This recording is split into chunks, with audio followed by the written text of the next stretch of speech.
There must have been meaning in the statement, "The third time is the charm."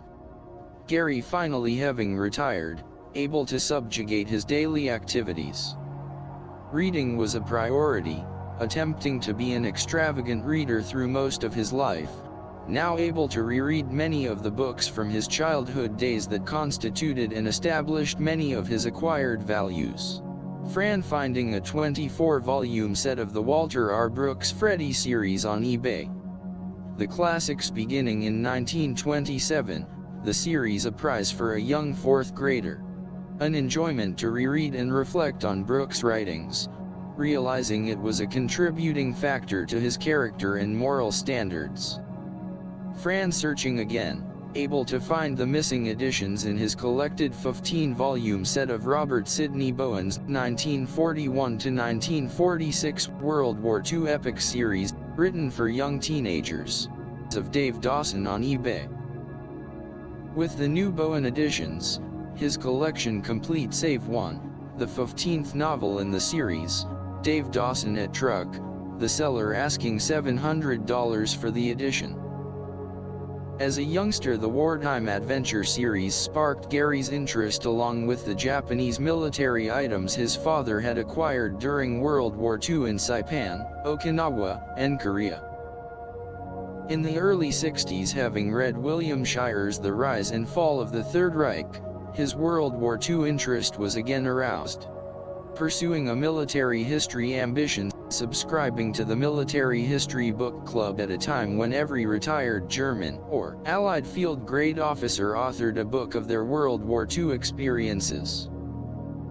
Having one more literary collectible desire, Fran again searching and finding the 54-volume edition of The Great Books of the Western World, a display of the works of Plato, Homer, Aristotle, Archimedes, Newton, Shakespeare, Tolstoy, Marx and many others, the list goes on. The writing of those in history that formed the course of Western civilization. Gary for some reason wasn't surprised, daughter Marlo announcing she was once again an expectant mother. A prodigious acclamation for someone who had reached the age of 40. Parker Aaron Denton gracing life with his appearance on July 8, 2010, an equanimity in that Chris and Marlo were once again blessed with another son after experiencing the tragedy and loss of Garrett. It was expected. Gary's son Rob called announcing that he and Nancy would be getting married, and to expect an invitation in the mail. Receiving the October 3, 2010 summons, Gary apologetic telling his son, he and Fran would be unable to attend mainly because of financial reasons.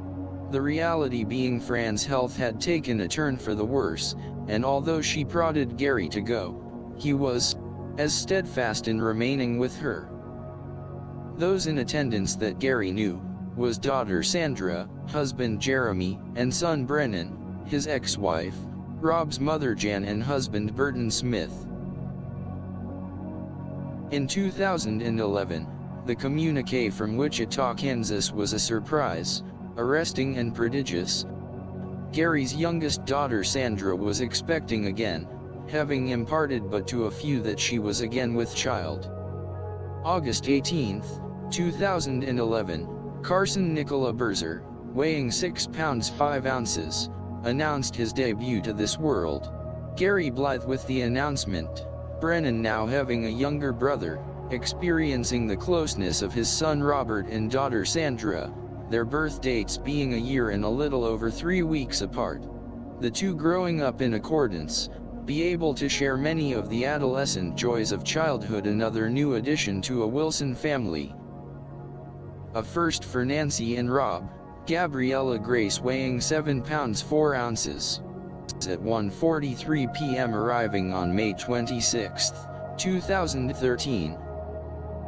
Another addition, Gary's grandchildren totaling 7, Fran's numbering 8.